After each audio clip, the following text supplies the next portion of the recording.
Al-ghibatu ghibah hiya dzikru akhika bima yakrahu walau fi wajhihi. Ghibah adalah ketika kita menceritakan saudara kita terhadap sesuatu yang dia itu siapa?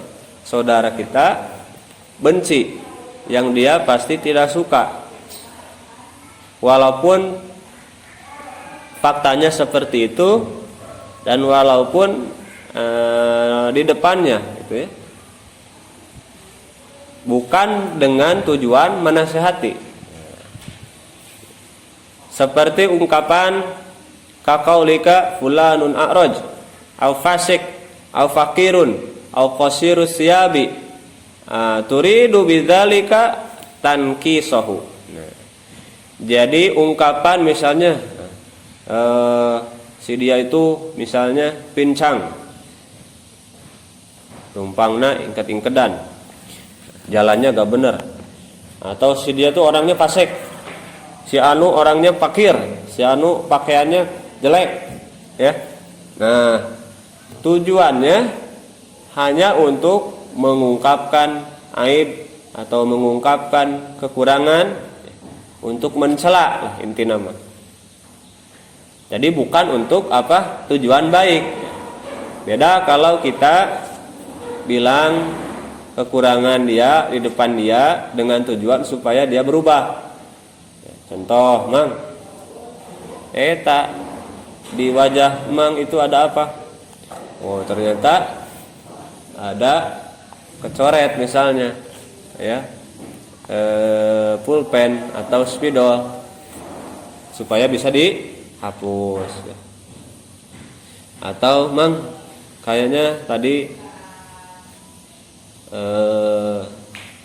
kelakuan kamu salah deh, gitu. Kelakuannya salah deh, harusnya seperti ini misalnya. Jadi ditunjukkan yang benar. Kalau itu apa? Nasihat, bukan ghibah.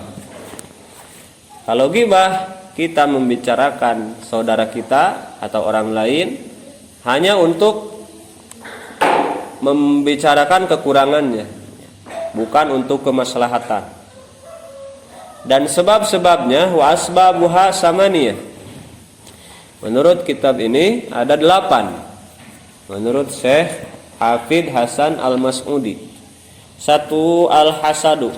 Sebab ghibah adalah hasud.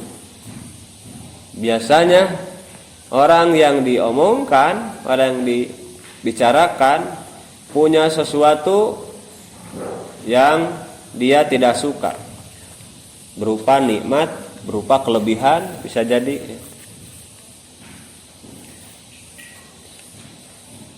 Ketika misal saudara kita punya prestasi, dapat hadiah, terus kurang teh diomongkan sama kita, diomongin tahu nggak?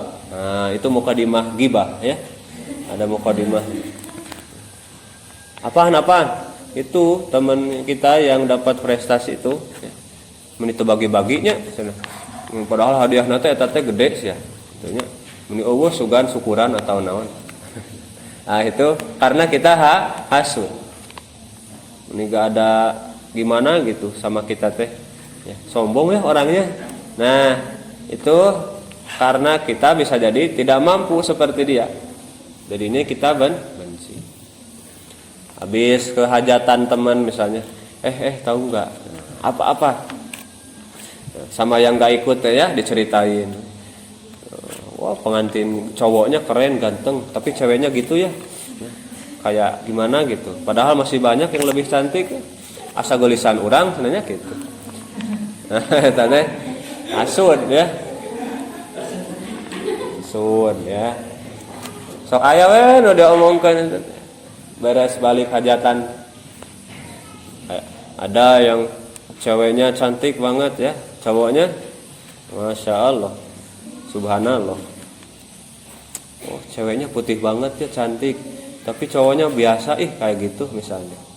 Buat cowoknya anugerah, tapi buat ceweknya musibah. Tahu dari mana? Kan? Ya kan kalau saling mencintai kan tidak melihat rupa. cinta itu buta, ya kan? Kalau sudah dikuasai cinta, mau orang bilang apa, ya tetap cinta, ya. Cuman ya itu orang hasud itu gak ada habisnya, diomongin. Tahu nggak tadi yang hajatan, dagingnya mana lihat teh.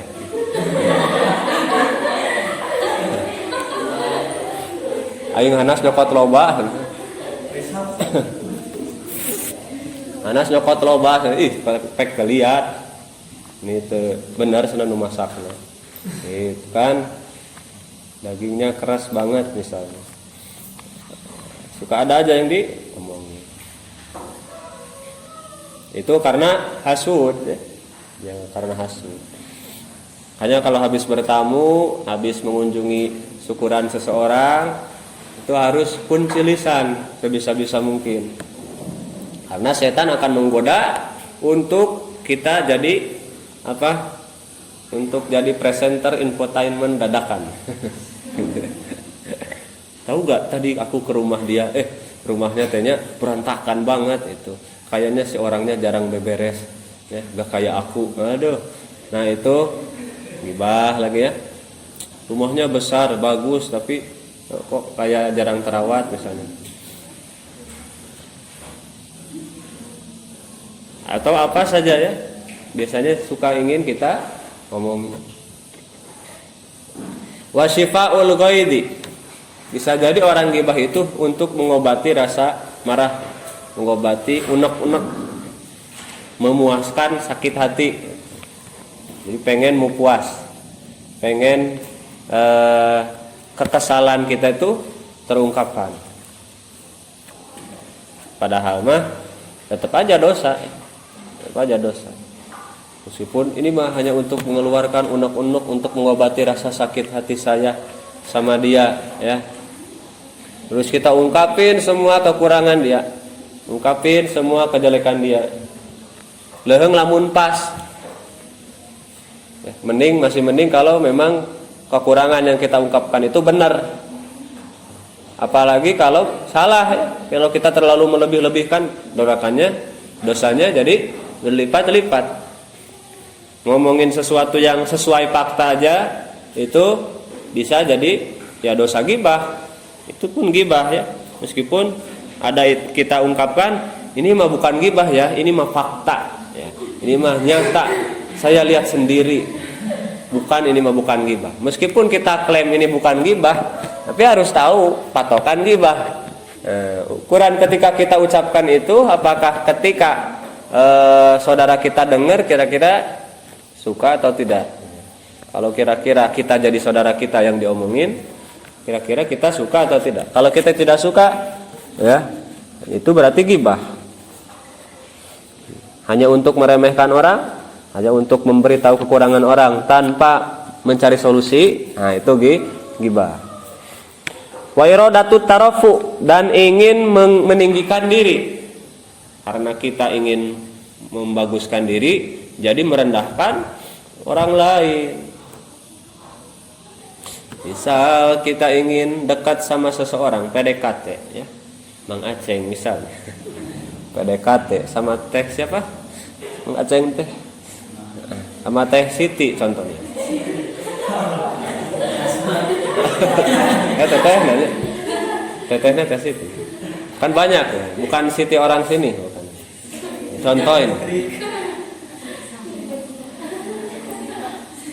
Ternyata saingan sama Arsad. Kalau kita saingan, harus bersaing secara sehat. Tidak boleh saling merendahkan. Asal teteh tahu aja, Arsad itu kalau dikobong susah banget kalau tidur tuh dibanguninnya misalnya. Terus dia itu jorok banget orangnya, wah gitu, merendahkan orang lain. Kalau saya juga gak habis thinking, gak habis pikir gitu. Gak habis pikir sama Arsad. Kenapa kok dia begitu, ya? Padahal saya sudah berusaha ingatkan teh. Waduh. Ingin apa? Ingin mengataskan, ingin memuliakan diri dan menjelekan orang lain, menjelekan Arsad. Oh, masa kayak gitu ya Arsad? Gak nyangka ya, ganteng-ganteng. serigala. Ganteng-ganteng serigala. Gitu. Terus Arsha juga gini bilang sama, "Loh, kata siapa? Saya itu ya." Justru nggak habis pikir sama Aceng. Orangnya itu kayak cewek misalnya. Suka ngomongin orang lain. Aceng tuh hati-hati suka ngomongin orang lain, padahal dia nggak sadar dia itu lagi ngomongin orang lain. Jadi tipuan setan tuh luar biasa. Alhamdulillah tadi saya habis belajar bab ghibah. Jadi kita tuh tidak boleh ngomongin orang lain. Jangan kayak si Anu tuh. Si Anu tuh kerjaannya ngomongin orang aja. Dia itu lagi ngomongin orang juga, tapi tidak sadar. Itu ghibah.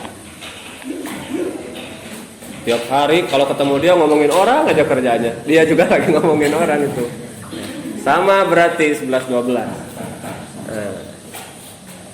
Padahal tadi kita habis ngaji ghibah. Kita tuh gak boleh ghibah, gak boleh kayak si Anu. Si Anu tuh kerjanya jadi ghibah tungtung nama. Itunya engkau nerangkeun bab ghibah kumaha ghibah.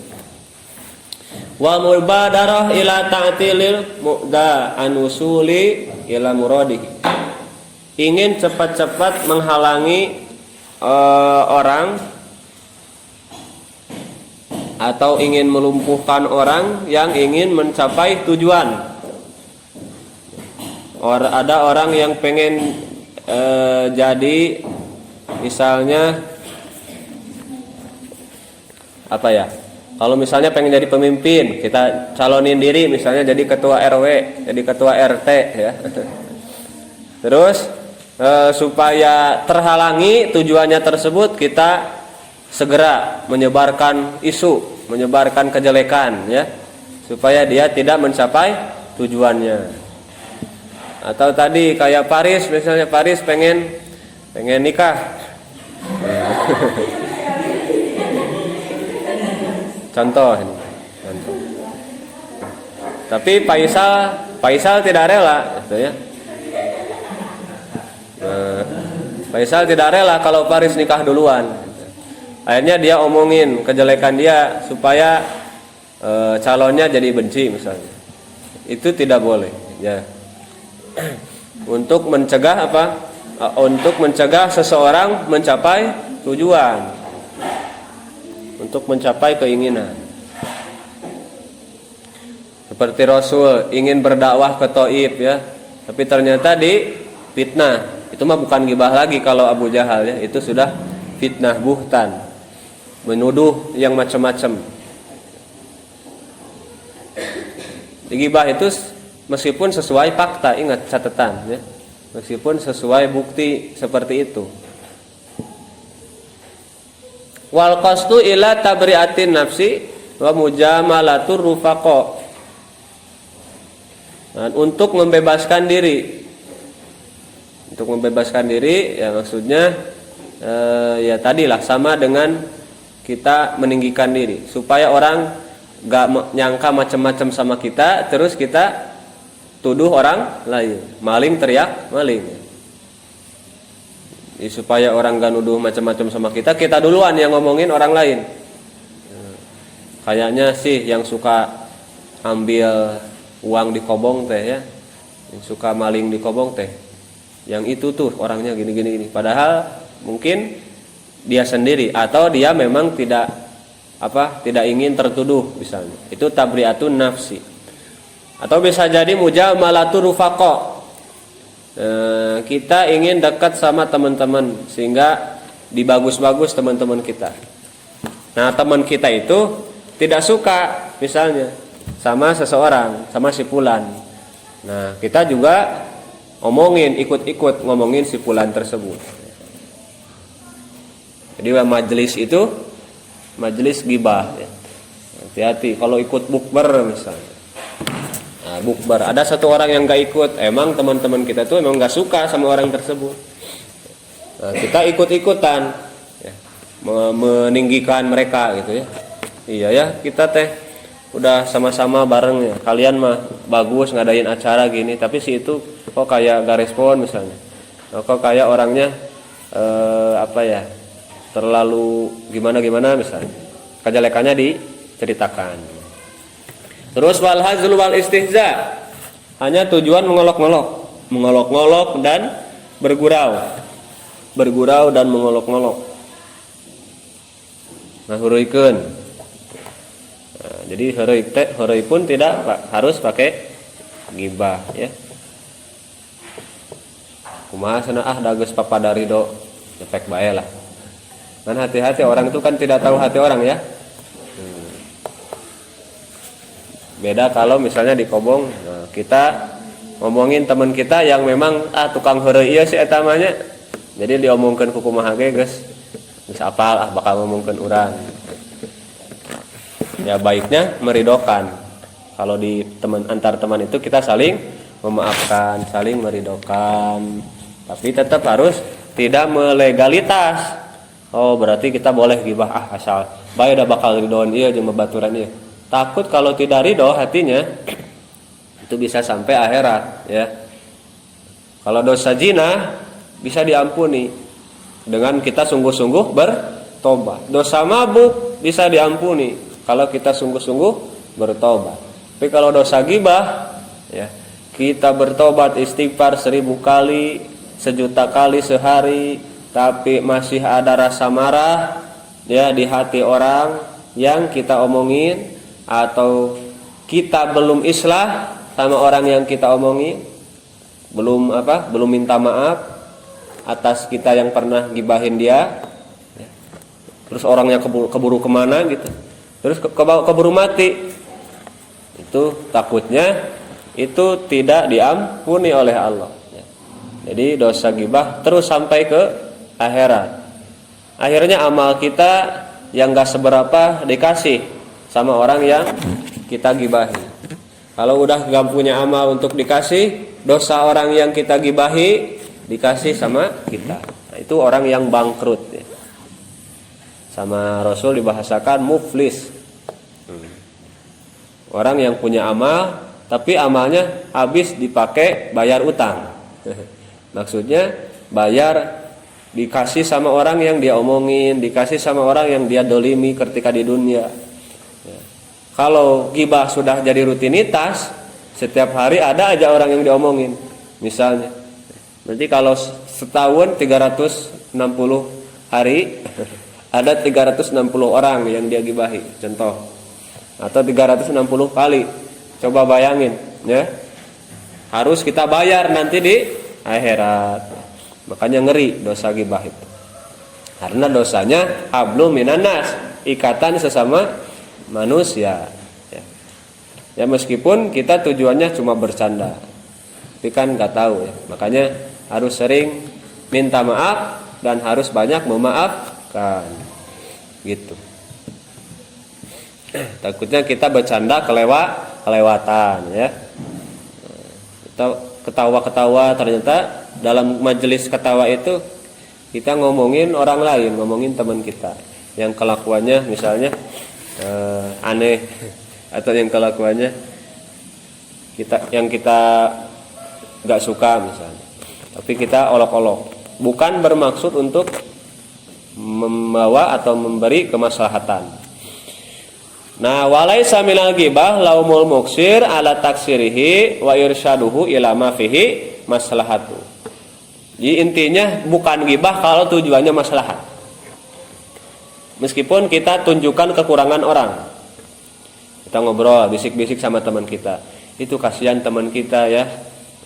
Kok jarang ngaji. Nah, itu kan ngomongin orang ya. Tapi kita bukan ingin menghina, ingin merendahkan, atau bukan ingin kita merasa lebih baik karena kita sudah ngaji ya. Tapi kita ingin gimana ya caranya supaya dia bisa ngaji sama kita. Kita atur strategi misalnya, cara bilanginnya gimana ya. Siapa yang dekat sama dia, kita datengin. Mang, tuh si Anu kok jarang ikut pengajian lagi. Kenapa? Yuk kita silaturahmi. Nah, itu untuk kemaslahatan ya. Atau untuk menunjukkan sesuatu yang ada dalam saudara kita yang kita ingin tahu, yang kita ingin tunjukkan bahwa itu tuh salah, itu tuh kurang baik misalnya. Ada teman kita yang sukanya duduk di masjid aja, gak ikut ngaji, gak ikut kegiatan misalnya. Kalau di pesantren kan kegiatan banyak, ada ngaji, ada bersih-bersih, ada kerja, membantu guru misalnya. Tapi ada teman kita yang ya cuma duduk aja, duduk diam, tidak berkomunikasi sama orang lain. Nah, kita tunjukkan, Mang, kayak gitu tuh gak boleh misalnya. Kenapa atau punya masalah apa, kita tanya dulu ya, supaya apa, supaya maslahat, enak di aku, enak di kamu, enak di kita semua, sama-sama enak. Jangan memendam satu sama lain itu. Asal tujuannya islah ya, dari aslaha yuslihu, innamal mu'minuna ikhwatun fa aslihu baina akhwaikum. Seakar kata juga maslahah. Sering dengar kata maslahat, ya, itu dari kata bahasa Arab, dari solaha. Ya. Kebalikannya fasada, merusak. Kalau solaha membetulkan, aslaha membetulkan, memperbaiki, ya, meluluskan. Kalau merusak itu afsada, ya, mufsidun. Orang yang merusak itu mufsid. Li'anna Allah azza wa jalla lam yanha anin nasihah. Allah tidak melarang untuk kita menasehati, bahkan memerintahkan, ya, saling mewasiatkan, tawasau bil haq wa tawasau bis sabr. Kita saling menasehati, saling memberitahu. Makanya orang mukmin itu atas saudaranya harus seperti cermin. Tahu cermin? Untuk berkaca, ya. Ketika kita berkaca, pasti tampak kekurangan kita.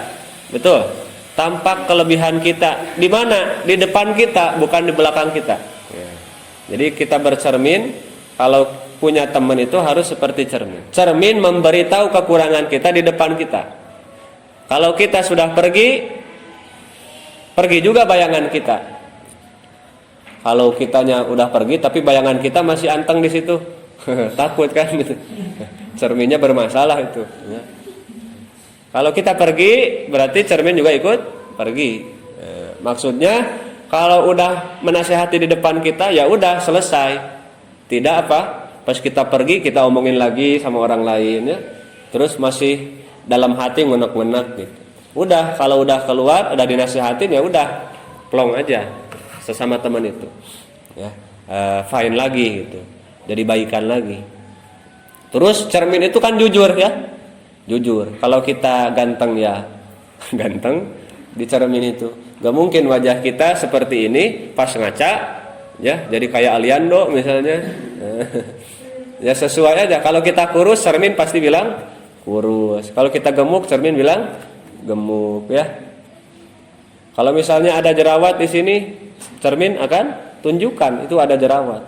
Oh, langsung kita tahu.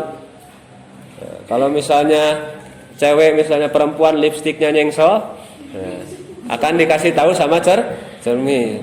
Kadang temen gak jujur, ya. Cantik gak ini? Udah cantik belum? Gitu. Udah cantik banget teh. Padahal mah di dalam hatinya, lipstiknya misalnya, lipstiknya ketebelan. Tapi kita gak berani bilang, ya. Nah itu berarti teman yang menyesatkan. Tapi kalau cermin kan jujur. Nah, makanya lebih baik kita punya cermin masing-masing aja. Tapi kalau punya teman yang kayak cermin itu luar biasa. Jadi dia jujur. Kalau kita jelek dia bilang jelek, supaya kita tahu kekurangan kita. Nah kalau sudah suami istri bingung tuh. Kalau ditanya sama istrinya, iya neng tos cantik tacan. Oh tos dangdos kan pasti sering nanya gitu. Nah itulah dilema seorang laki-laki. Mau bilang cantik takut bohong. Mau bilang gak cantik marah. Terus dibilang cantik juga cewek marah. Ya, cantik banget. Bohong sama. Nah, ya. Ayo dibilang goreng, dibilang jelek marah, ya. Dibilang cantik, bilang bohong, bingung. Teh gelis, no. Aisi emang nanaonan nih, tong nyebet-nyebet gitu. Isin cenah atuh abdi teh dicebat gelis wae ku batur teh. Aya disebut goreng ceurik gitu nya. Teteh mun goreng tah kalakuan. Eta nu teh dangdanan misalnya. Kan nangis sakit hati. Disebut cantik gak mau, disebut jelek juga marah. Bingung juga. Tapi harusnya kita bersyukur kalau punya teman yang menunjukkan kekurangan di depan kita. Gak baik kayak gitu tuh. Nanti orang lain misalnya pandangannya sama kita jelek. Nah itu, teh kalau pakai kerudung tuh yang bener kayak gini. Nah, ya. Takutnya misalnya jadi orang lain salah tangkep atau nanti orang jadi gak suka sama teteh kalau kayak gitu dandanannya. Nah kita kasih tahu. Jadi itu cermin ya. Cermin itu menasehati di depan, tidak di belakang. Terus jujur dalam menasehati. Kalau ada kurang dia bilang kurang. Tidak dilebih-lebihkan ya. Kalau tinggi kita segitu, ya dalam cermin juga segitu. Kecuali cerminnya bermasalah sekali lagi. Cerminnya kotor ya, sehingga gak jelas. Atau cerminnya cembung, atau cekung. Nah, kadang suka salah juga. Nah terus Allah sudah jelas dan tegas dalam Al-Quran. Surat apa? Surat Al-Hujurat ya. Surat Al-Hujurat ayat 12. Wala yagtab ba'dukum ba'du. Janganlah sebagian kamu menggibahi, menggunjing sebagian yang lain. Kalau di pesantren atau di sekolah biasanya kan geng-gengan. Wah. Satu geng 3 orang, 4 orang ya. Terus ngomongin geng yang lain, kelompok yang lain. Tidak boleh itu. Ya sah-sah saja kita misalnya berkumpul sama orang yang dekat, tapi jangan sampai kita menjelekan kelompok yang lain. Hanya dalam ranah berlomba dalam kebaikan saja gitu. Jangan sampai saling hina, saling sinis, saling musuhan. Ya. Ayuhibbu ahadukum ayakula lahma akhi. Berarti kalau kita gibah, kita sama dengan memakan daging saudara sendiri. Apakah kamu suka kalau kamu makan, ya, kalau salah seorang darimu memakan daging bangkai saudaranya sendiri, fakarihtumu, tentunya kamu akan merasa jijik, akan merasa tidak suka. Ya. Ya Allah memperingatkan. Bahkan di zaman Rasul ada kisah seorang wanita yang memuntahkan daging busuk, ya, daging dan darah. Wah, muntah, mual kan? Pas mual tadi dimuntahkan teh ternyata daging. Ternyata kata Rasul, kamu habis gibah, kamu habis memakan daging saudaramu sendiri. Ya. Didohirkan ku Rasul. Salah satu mukjizat ya. Coba kalau zaman sekarang didohirkan ya, tiap kita gibah langsung mual, pas muntah teh ternyata daging busuk. Na'udzubillah. Nanti di akhirat seperti itu. Kita makan daging busuk. Orang yang suka gibah. Apalagi kalau yang ternyata yang kita bicarakan tidak sesuai fakta. Itu nanti akan menggunting lidahnya sendiri. Akan lidahnya panjang, terus digunting sama diri sendiri. Panjang lagi, digunting lagi. Boro-boro digunting, kita kegigit aja lidah rasanya sakit, minta ampun. Kegigit itu sama gigi sendiri ya. Ini digunting lidah sendiri, tidak henti-henti, akan merasa kesakitan kalau kita tidak bisa menjaga lisan. Nah itu gibah ya. Selanjutnya namimah, hampir sama, cuman ini kita pindahkan ucapan ya. An-namimatu hiya naqlu aqwalin nasi. Namimah adalah memindahkan ucapan-ucapan manusia, atau bisa jadi au a'malihim, menceritakan cerita tentang pekerjaan manusia atau tingkah laku manusia kepada manusia yang lain dengan tujuan untuk membuat kerusakan. Ada satu kelompok misalnya, satu organisasi yang kita ingin hancurkan. Yang orang itu, orang yang ngadu-ngadu itu ingin hancurkan. Didatanginlah misalnya ketuanya. Bang ketua, Pak Ketu misalnya. Saya mau cerita nih. Tuh bendahara tuh tidak jujur misalnya. jangan tunjuk si itu kelakuannya tuh gini gitu ya. Terus datang ke bendahara, jelek-jelekin roisnya, jelek-jelekin ketua. Tahu nggak, ketua kita itu ternyata orangnya jelek, ya, kelakuannya jelek, ya, punya latar belakang yang gini, nggak pantas jadi ketua kita. Kemarin aja ngomong gini, ngomongin antum misalnya, ngomongin anda. Nah itu tujuannya untuk memecah belah. Nah itu adalah namimah. Jadi datang ke si A ngomongin si B, datang ke si B ngomongin si A.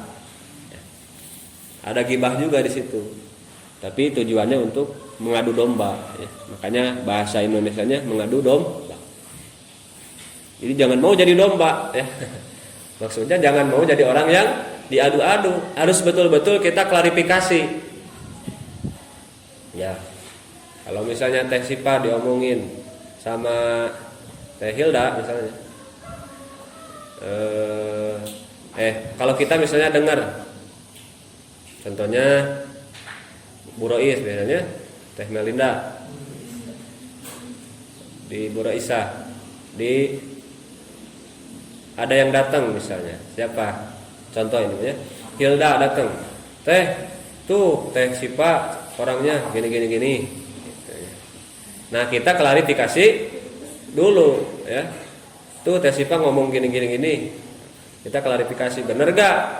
Itu ngomong gitu. Takutnya cuma bohong doang, hoax. Ya, pentingnya tabayun dalam bergaul.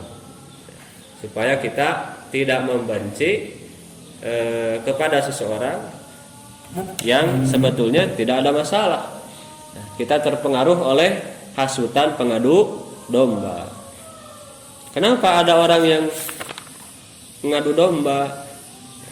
Karena pasti dia ingin kejelekan. Iradatusu bil manquli anhu. Ingin apa? Bisa jadi ingin kejelekan dari orang yang dia pindahin ucapannya.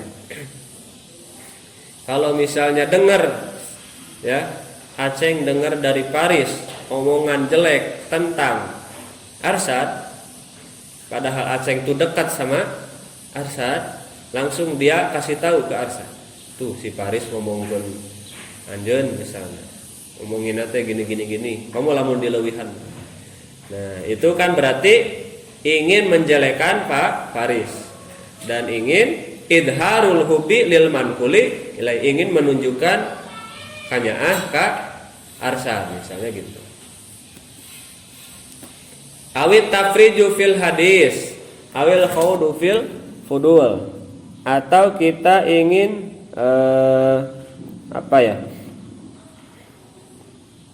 tafriju fil hadis.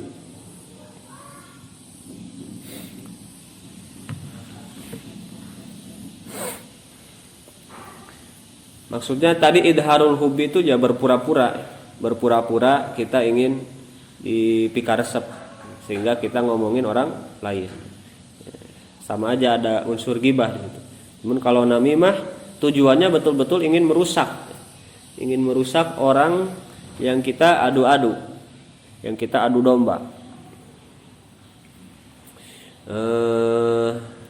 Atau bisa at-tafriju fil hadis, menyingkirkan ucapan dan tenggelam dalam berlebih-lebihan. Ya, intinya ingin membumbui percakapan dalam berlebih-lebihan. Jadi sudah karakternya misalnya ingin, kalau bicara itu biasanya kalau nitip cerita atau nitip omongan ya suka jadi lebih ya. Kalau nitip uang jarang. Kalau jadi lebih, misalnya ada yang nitip uang untuk saya, uangnya 500.000, nah, biasanya akan pak, ya. Saya tambahin misalnya, jarang yang gitu. Tapi kalau omongan, nitip omongan ABC bisa jadi ABCD EF G HID, jadi lebih jadinya. Kadang ada juga yang salah dengar ya. Kayak dulu zaman penjajahan, Nah harewas ban, awas aya Belanda, aya Belanda, aya Walanda. Nah, si A ngomong ke si B, awas aya Belanda. Si B ngomong ke si C, pas sampai Z, ya, awas aya Randa. Dari gitu. Yang dari awalnya apa? Aya Walanda, aya Belanda. Ternyata pas kedengaran sama orang yang di akhir ada aya Randa. Nah, itu salah dengar. Suka salah kan, makanya harus sumber pertama harus jelas. Makanya kalau hadis itu hadis Rasul ya kan ada klasifikasi sahih, terus hasan, dhaif. Itu bisa dilihat dari perawinya yang ngomongin, yang meriwayatkan hadis itu siapa. Itu diteliti sama ulama hadis. Orangnya seperti apa, terpercaya atau tidak, hafalannya kuat atau tidak. Jadi yang merawi hadis itu hafalannya harus kuat. Takutnya ya rasa ingat gitu. Ternyata dia lupa ingat apa yang diucapkan sehingga salah ya. Nggak boleh. Kalau tingkatan kita gini kayaknya tidak sah ya, karena kita suka lupa. Kalau Imam Bukhari itu ya, Imam Muslim ingatannya luar biasa kuat. Satu kali diomongin langsung ingat. Kalau ikut pengajian dia ingat dari awal sampai akhir yang diomongin gurunya ya, tanpa kurang, pas gitu. Tanpa kurang, tanpa lebih. Makanya hafal ya. Coba buka Sahih Bukhari. Di rumah ada tuh. Buka. Kadang satu kalimat itu lebih panjang perawinya, sanadnya ya. Sanad. Dari anu baru ucapannya cuma berapa kata. Tapi perawinya panjang. Itulah keapikan atau kebersihan umat Islam dalam menjaga agama ya, kejujuran, sehingga betul-betul benar ini itu dari Rasul. Karena sanad itu penting. Kita berguru juga harus jelas. Kalau kita ngomong itu harus jelas referensinya ya. Catatannya, bukunya dari mana, rujukannya dari mana kita ngomong ya, jangan asal ngomong, asmong, asbak, asal tebak, asbun, asal bunyi. Walladzi yakufal insana anin namimah, dan sesuatu yang bisa mencegah manusia dari namimah adalah ilmuhu bi annaha tad'u ila taqatu'i wa iqadu naril adawati wastihqaqul iqabi. Intinya yang bisa mencegah manusia dari sifat namimah adalah pengetahuannya, adalah ilmunya. Ilmu yang bermanfaat. Ilmu yang menunjukkan bahwa namimah itu hanya akan memutus tali silaturahmi, akan menyalakan api permusuhan, dan akan menarik kita kepada siksaan, iqab. Hati-hati, bahkan dia yang paling berat siksaannya. Kalau satu kaum jadi bermusuhan gara-gara omongan kita. Ada dua orang yang sudah bersahabat dari mulai, kalau di pesantren misalnya pas mulai daftar bareng ya, ini langsung jadi sahabat, bertahun-tahun jadi sahabat. Ada kita orang ketiga ya, kita mengadu domba, terus akhirnya jadi bermusuhan. Maka orang yang menjadikan permusuhan itu adalah orang yang paling berat siksaannya, karena menjadikan satu kaum, satu kelompok jadi saling membenci. Sebaliknya, pahala besar kalau kita bisa mengislahkan. Kalau ada orang musuhan, terus kita jadi baik sama kita, jadi baikan sama gara-gara kita nasihatin, kita tunjukin kebaikan-kebaikan, sehingga akhirnya jadi baikan. Itu pahala besar untuk orang yang mengislahkan. Makanya jadilah muslihun ya, orang-orang yang mengislahkan. Jangan jadi mufsidun, perusak hubungan orang, perusak persahabatan orang lain. Kadang rusak gara-gara hal sepele. Jangan sampai kayak gitu. Qala Nabi sallallahu alaihi wasallam, "Inna ahabakum ilallahi alladziina ya'lafuna wa yu'lafun." Orang yang paling orang yang paling dicintai oleh Allah salah satunya adalah orang yang saling mencintai dan dicintai. Dia menyatukan hati-hati orang lain, ya. Apalagi kalau jadi pemimpin seperti ini, wah hebat. Seperti Rasul yang mempersatukan antara Muhajirin dan Ansor, atau suku Aus dan Khazraj. Aus dan Khazraj itu adalah dua kelompok yang saling bermusuhan udah lama itu di Madinah. Tapi ketika mengenal Rasul, ya, mengenal dua kalimat syahadat, semuanya jadi saudara meskipun beda suku. Ya. Nah, gara-gara apa? Dipersatukan oleh Rasul, syariatnya, hakikatnya oleh Allah. Wa inna abghadakum ilallah al-masya'una bin namimah wal mufarriquna bainal ikhwan. Orang yang paling dibenci oleh Allah adalah orang yang kesana kemari menyebarkan berita bohong, mengadu domba untuk memecah belah persaudaraan. Ya, persaudaraan. Hati-hati. Kita jual nama orang misalnya, ya. Kata si anu juga, kamu teh gini. Wa qala sallallahu alaihi wasallam, la yadkhulul jannah nammamun. La yadkhulu, tidak akan masuk al jannata, ke surga. Siapa? Nammamun, orang yang suka mengadu domba.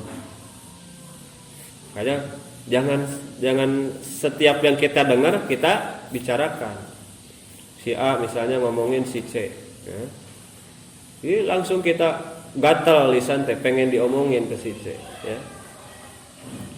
Tahu nggak teh si itu teh tadi pas Abi ngobrol ngomongin teteh misalnya, katanya teh gini teh, oh dibumbui, ya.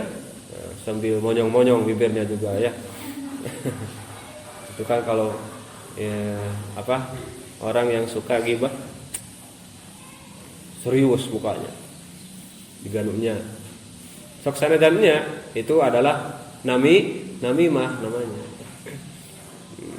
Diusahakan meskipun ada orang yang menggibahi teman kita tutupin saja. Kalau itu akan berdampak terhadap jadi jelek, ya, jadi permusuhan. Nah itu sifat apa? Namimah, ya. Jadi intinya kita belajar jangan jadi orang namam. Namam itu orang yang mengadu. Tiap ucapan orang kita sampaikan lagi ke orangnya atau ke orang lain. Itu jelek. Berjalan di antara saudara untuk membuat kerusakan. Meskipun tidak ada niat, ya kadang kita nggak sadar. Kita jadi sebab perselisihan gara-gara apa yang kita ucapkan itu tidak disaring, gitu, ya. Sekali lagi meskipun itu benar, tidak benar tadi ternyarios gitu, ka abdi ya mah. Ya abdi teu nginjem ceuli, ya ceuli abdi sorangan, gitu nya. Yo rekaman ge sampai segitunya. Tapi efeknya jadi musuh-musuhan. Nah, itu tidak baik. Nah, justru akan jadi orang yang paling dibenci Allah dan akan diharapkan masuk surga. Nauzubillah min dzalik. Makanya ya kata kemarin juga susah tuh belajar diam ternyata, ya. Bukan belajar bicara. Lebih susah belajar diam. Karena setan selalu menggoda lisan kita ini supaya ingin ngomongin orang. Ya, dengan tujuan-tujuan yang disebutkan tadi. Ya, gara-gara kita memang tidak suka, gara-gara kita ingin dianggap orang baik, padahal tidak akan jadi baik dengan membicarakan kejelekan orang. Nah, itulah. Lalu selanjutnya al-kibru, sifat takabur. Al-kibru adalah sifat isti'dhamun nafsi wa ru'yatu qadriha fawqa qadril ghair. Menganggap diri besar, menganggap diri itu adalah orang yang lebih baik dari orang yang lain, atau punya kemampuan, punya ukuran, punya rupa yang lebih baik daripada rupa kemampuan orang lain. Tapi beda dengan optimis. Kalau optimis boleh, optimis itu kayak gini. Optimis, saya bisa. Itu optimis. Kalau takabur, saya bisa, orang lain nggak bisa. Nah, itu takabur. Kalau ada unsur merendahkan orang lain, itu takabur. Ya. Si anu mah nggak bisa. Si anu mah bisa apa? Orang kayak gitu. Ya. Itu isti'dhamun nafsi, mengagung-agung diri, merendahkan orang lain, merasa lebih baik dari yang lain. Kalau hanya percaya diri, itu tidak apa-apa misalnya. Untuk menghilangkan sifat lemah, ya. Kalau yang olahraga, yang tinju misalnya, coba kalau yang tinju minder, ya, pupun tenan kamu musuh. Ya. Ampunan tuh dibebak ke musuh. Atau kita perang misalnya, zaman Rasul. Itu menunjukkan kegagahan, kan ya? Percaya diri, saya bisa lawan. Tapi tidak dengan merendahkan orang lain. Wa mafasiduhu katsirah. Akibat dari sifat takabur itu sangat banyak. Satu, annahu yu'dil ghaira, menyakiti orang lain. Sementara menyakiti orang lain halal apa haram? Haram jelas. Terus wa yaqta'u hibalal mawaddah, memutuskan tali kasih sayang. Gara-gara kita merasa lebih baik, akan diputuskan ya tali kasih sayang. Wa yufarriqul qulub, memisah-misah hati, memecah belah hati. Biasanya orang takabur malas bersama orang lain yang dianggap dia lebih rendah. Kalau pemimpin takabur malas ya bersama dengan rakyat, tidak mau duduk bareng, dikritik juga nggak mau gitu. Kalau pemimpin takabur, betah di atas. Wa yahmilun nasa ala bughdi sahibihi wa ittifaquhum ala adahu, dan membawa manusia untuk membenci tadi kesalahan mungkin ya, ala bughdi sahibihi, untuk membenci orang yang mempunyai sifat takabur. Sahibihi di sini bisa jadi seperti itu maknanya. Orang yang takabur nanti orang-orang pun akan akan sepakat, akan dibenci orang. Karena penyakit hati itu beda sama penyakit fisik. Seringkali kalau penyakit fisik dirasakan oleh kita, tidak dirasakan oleh orang lain. Penyakit fisik, kita sakit gigi, orang lain ngerasa nggak ngerasa. Kita yang ngerasa, aduh, ya. Datang tukang kaos karaos, emosi langsung ya. Tapi kalau penyakit hati, kadang orang lain yang lebih merasa, gitu ya. Kita yang tidak merasa.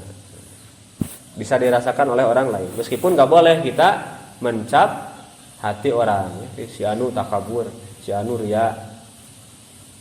Tapi ya biasanya tercermin dari ucapan, dari omongan. Seperti Fir'aun dengan sombongnya menyatakan diri adalah saya Tuhan, saya Tuhanmu yang paling tinggi. Gitu. Kan orang tuh jadi akan membenci dan akan bersepakat untuk menyakiti. Itu madarat.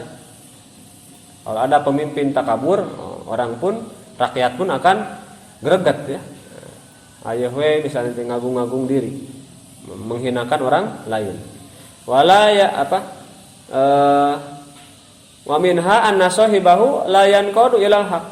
Orang yang punya sifat takabur tidak akan bisa menuntun dirinya, mengintrospeksi dirinya ke dalam kebenaran. Susah introspeksi. Sama orang dinasehatin tidak menerima karena memang dirinya sudah merasa baik, sudah merasa benar. Standby di masjid, adan. Nah, sudah merasa benar sehingga susah untuk dibenarkan. Ya. Orang sakit gak ngerasa sakit, maka tidak akan mau diobati. Ya. Makanya orang gila gak ada yang berobat sendiri, betul nggak? Orang gila misalnya datang ke rumah sakit jiwa, ya, Pak Dokter, abdi bade lalanung karawas naon, abdi tegelo. Nah, orang gila itu kenapa berkeliaran di jalan? karena dia tidak merasa gila, tidak merasa gila, maka tidak mau diobati. Wah, dipaksanya yang diubaran teh teu ngarasa gering, padahal rek diubaran. Nah, makanya orang yang takabur itu susah untuk menerima kebenaran. Abu Jahal karena punya sifat takabur, merasa lebih tua dari Rasul, merasa lebih pengalaman, merasa gengsi, sudah punya jabatan, sudah punya harta. Masa saya harus ikut sama Muhammad? Saya tahu lahirnya gimana, kecilnya gimana, gitu ya. Jabatan saya ini sudah besar. Muhammad datang-datang sok-sokan nasehatin misalnya, menyalahkan amalan-amalan saya, padahal ini adalah dari dulu juga sudah gini. Gitu. Da abi mati baheula lagi geus kieu. Geus we masing-masing lah. Ya, tong sok-sokan ngarasa bener, kudu puguh manehanana nu ngarasa bener. Gitu nya, ketika tidak mau dinasihati. Lupa, orang ngenasehatin itu bukan merasa benar, bisa jadi karena sayang sama kita, karena tahu kekurangan kita. Jangan sekali-kali kita ngomong sama orang yang menasehati, kamu aja, ya. Di nasihat itu jangan justru mengungkapkan kekurangan orang yang menasehati, maka tidak ada dakwah di antara kita kalau gitu. Kita kalau mau nasehatin orang, kitanya harus benar dulu atau tidak? Tidak harus sebetulnya, meskipun ya baik-baiknya seperti itu. Tapi kalau misalnya ada orang mabuk, kita tidak mengingatkan gara-gara kita juga belum benar. Ada orang misalnya tidak sholat, kita tidak suruh sholat.